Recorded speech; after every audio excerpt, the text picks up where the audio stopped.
Okay, thanks, Kara. I appreciate it. Welcome, everybody. So today we're going to gear our presentation specifically to medical devices.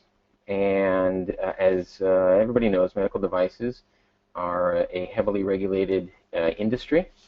And so our concerns here are compliance concerns, FDA concerns, as well as IEC 62304 concerns. And I'm going to provide today an example. I'm kind of in a unique position. I had the opportunity to work with a large player in the medical device industry, specifically due to problems that they had related to poor traceability, which is what we're going to talk about today. So we're going to take a look at that, and then we're going to take a look at how we can set up a product development framework using CLM to help mitigate the risks of these sorts of issues of something that happens in a medical device software development process that generates a CAPA, right, being a corrective and preventive action note, right? So that's what we're going to look at here today. Obviously, there are far too many issues for us to discuss everything and to look at all the possible functionality that we could use in the CLM framework in the context of this solution. So we're going to stay very specific and take a look at some things here. First of all is the IEC 62304 and FDA overview. IEC 62304, originally from 2006, I believe the latest revision is 2010, dealing with medical device software development and lifecycle processes. The idea being is that it's focused on software development processes for medical devices, but it doesn't specify the methodologies, artifacts, or lifecycle models themselves.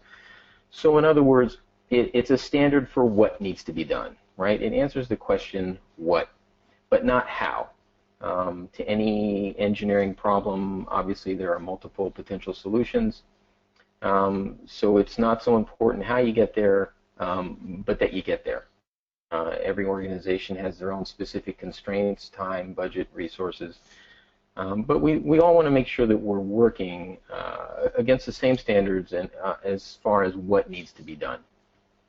And IEC 62304 is derived from the ISO IEC 12207, which is a general standard for software processes. So 62304 is just more specific for medical device software development.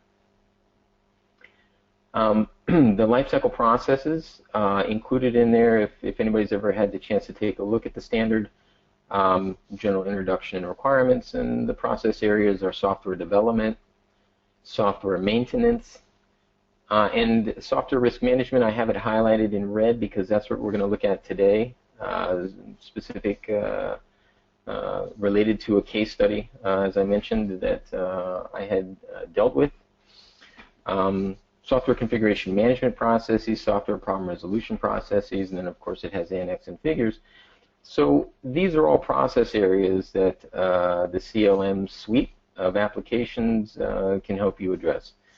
Today we're going to specifically look at DOORS Next Generation and Requirements Quality Manager. Right? So the adoption in the FDA consensus since 2008 is IEC 62304 is a standard, and by complying with the software development environment description section of the guidance for content of pre-market submissions for software containing medical devices, you fulfill FDA compliance. It's a normative standard in Europe. As I mentioned, it is an international standard.